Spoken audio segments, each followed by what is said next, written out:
Hello and welcome back to another episode of Hell Dominance. Anthony here. Please remember to like and subscribe, and also click that notification bell if you enjoy what you see and if you want to continue seeing more. Coming up in this episode, we have the New Zealand and Australian coaches talking about that match.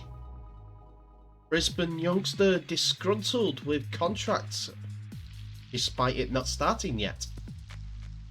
And Latrell Mitchell wants to stay with the Bunnies after his brother signs a new 2-year contract. So let's begin with the Rugby League World Cup game between Australia versus New Zealand, as both head coaches have had their say after last night's brutal and enthralling spectacle that Rugby League put on in 2022. First, Australia head coach Meninga has said his side's win over Australia was one of the best test matches he has ever been involved with. And the Kangaroos have now put their place in the World Cup final with a 16-4 victory over the Kangaroos at Ellen Road in Leeds. They will face the winner of England versus Samoa, who meet today at the Emirates Stadium, London. Australia came from 10-4 behind at the break to claim the victory, with Cameron Murray scoring the vital second half try in the 53rd minute for the victory, with Nathan Cleary adding the important conversion. After the game, "I'm really happy for the boys," Meninga said. "It was a real test match. We haven't had a real test match for a number of years. I'm really pleased with the effort and commitment and all those characteristics you want in the players in a footy team. Both teams wanted to win. I think we did a little better than what they did." He continued, "We can be better because of that. I've just said to the players, that's what playing for your country produces. Games like that's where you're going to find that little extra in the way you play, and those extra efforts levels count. In my experience, that was one of the best test matches I've ever been involved in." Australia skipper James Tedesco, seen here during the game last night, had these words to say about the match's tempo and compared it to the Australians' prestigious State of Origin clashes. "It had sort of an Origin feel to it.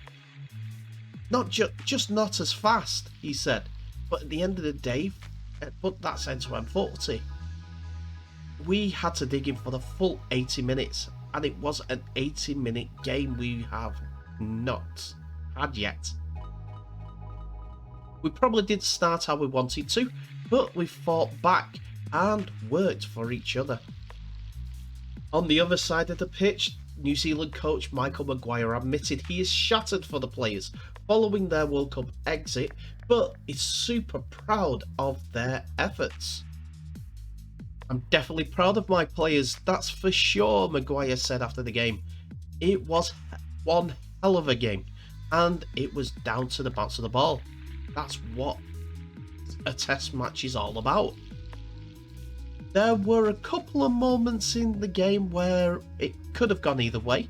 Unfortunately for our boys, it didn't go our way.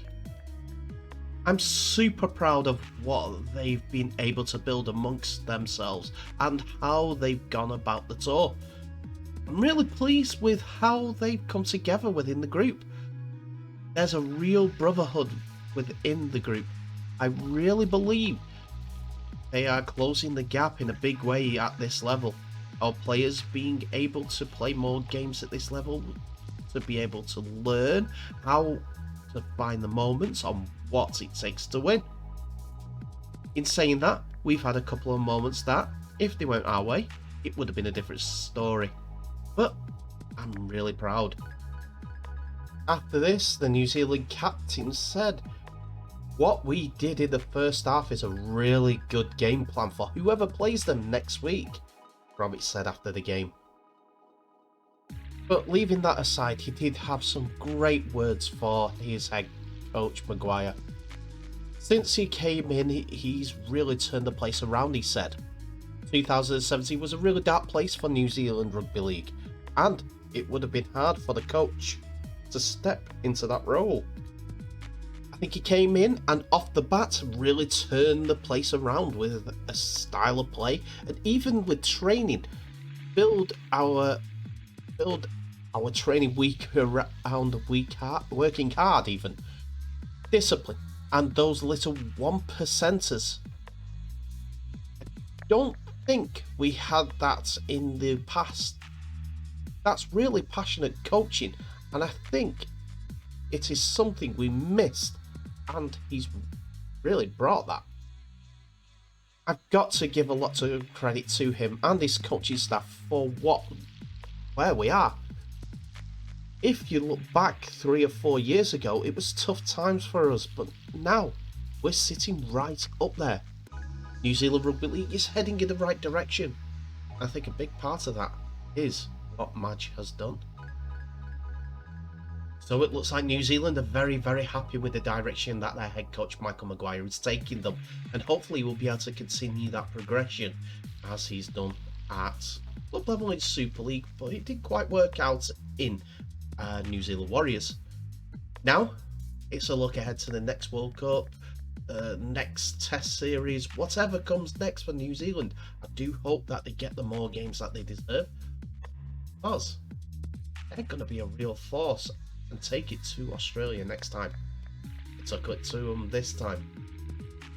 More games, more experience, more intense play. New Zealand could be the top team in the world.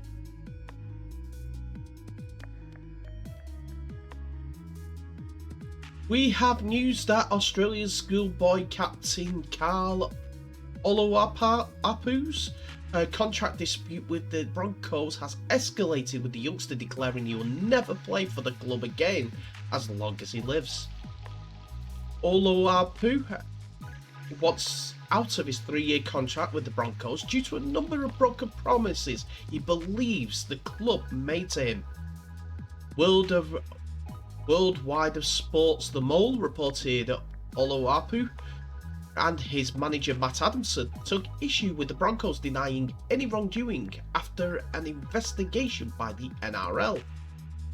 However, Brisbane Broncos took to the story regarding to Karl Oloapu by saying, "The facts are that Karl is a quality young man who has been with the Broncos academy system since he was 13-year-old, and in January this year he willingly committed to a contract with the club for 3 years from 2023 to 2025. This is part of an official statement from the Brisbane Broncos on their own website about the situation, giving their side of the story, as we need to catch up on it. Prior to the signing of that contract, we worked from late November to 2021 with Karl, his family, and his then manager to reach an agreement on a contract extension. The day before the final contract was signed in late January this year, Karl and his family chose to part ways with their manager. It was not until June this year, shortly after Karl and his family engaged with the new player manager, that we received a request for a substantial upgrade to his 3-year contract, which had not even begun. We denied the request, but committed to reviewing it during the 2024 season. Subsequently, a player release was requested. Both the NRL and the Rugby League Players Association have reviewed the situation at the request of the player agent, and no wrongdoing by the club was found.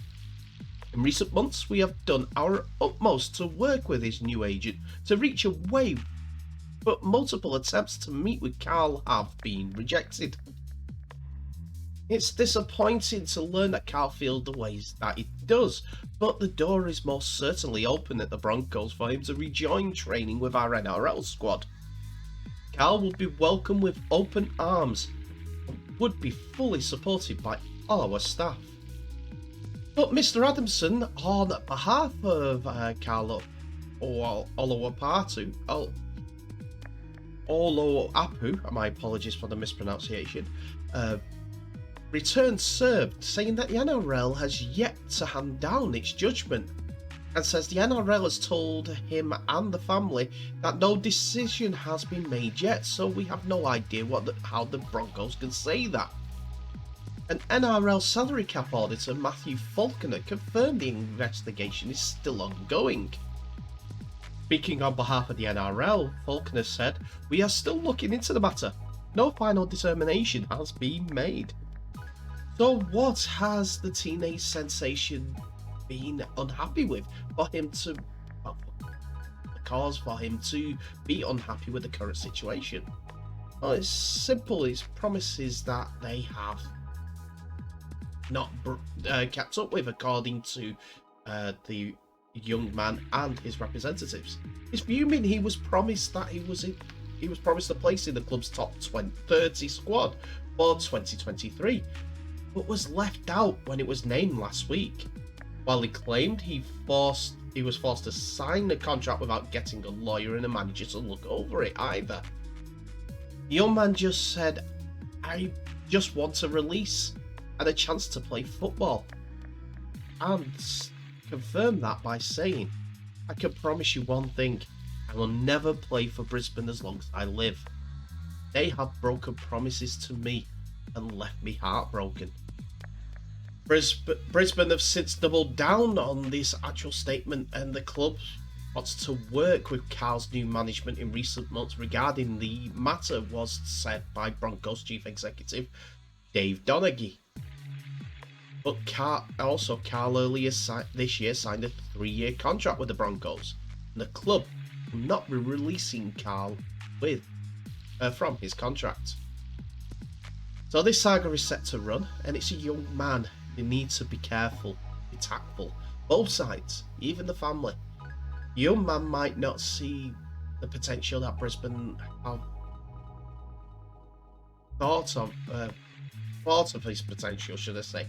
And while he could make a quick buck by moving here, there and everywhere, might not be the best option. We'll have to see how this comes about, but we need to slow down this young man, and if a talent's lost to rugby league due to this dispute, that'll be the saddest.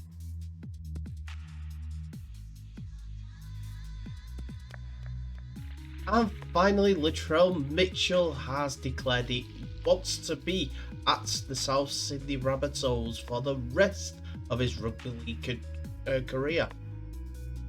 Fresh off his older brother Shaq signing a new 2-year contract with the club, Mitchell, who comes off the contract in 2023, told Channel 9 that he would love to play with his brother at Souths until he retires. 100%, lock me up for life, Mitchell told Channel 9. Definitely, like I said, I'm keen to talk when I get back. It's pretty hard to put words on what South means to me. I first started off at the Roosters, and that meant a lot to me, but to come to somewhere that has been so welcoming, and every day, if I ever need anything, they are there.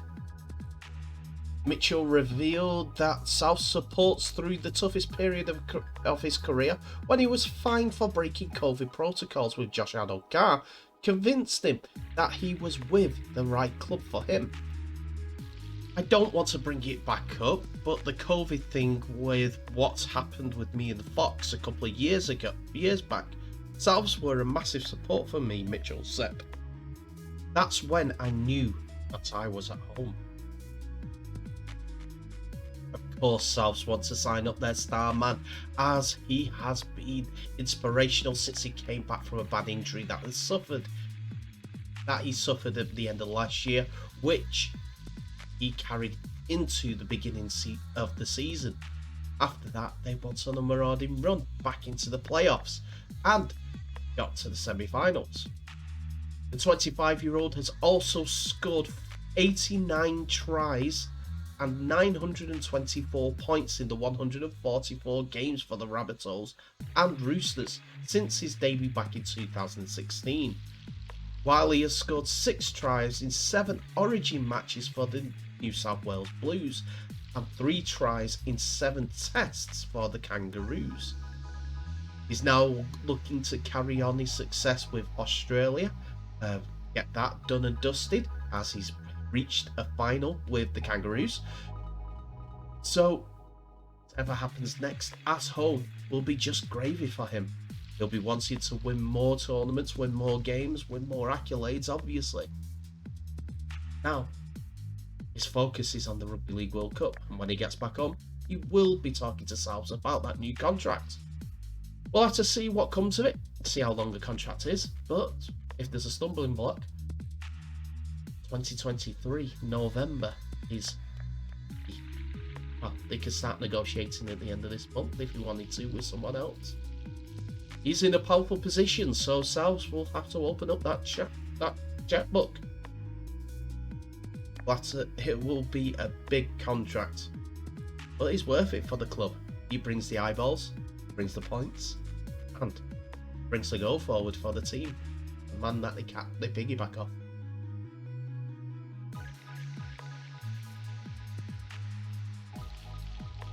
And that's it for another episode, ladies and gentlemen. Thank you so much for watching. Please remember to like, subscribe and share this video worldwide, as well as clicking on that notification bell for any updates on new videos that may be coming your way in the near future. Tell me what your thoughts are on the 3 stories that were brought to you in the comment section below. You agree with the Maguire situation? They need more internationals, and Meninga, one of the best Test Rugby League matches he's ever been involved with? You guys tell me in the comment section. It's all open for business. What do you make of this young Brisbane player being very disgruntled and wanting to leave, despite even touching the top 30 squad position yet? And Latrell Mitchell, staying with the Souths is his priority. You agree with me that he has the best bargaining position? Anyway, comment section. Be respectful, I'll tell you now. Anyway, thank you so much for your time today. Thank you very much for watching. Please remember to share this video worldwide. And I'll end the episode as I always do by wishing you all the best. So please stay safe. I'll see you in the next episode.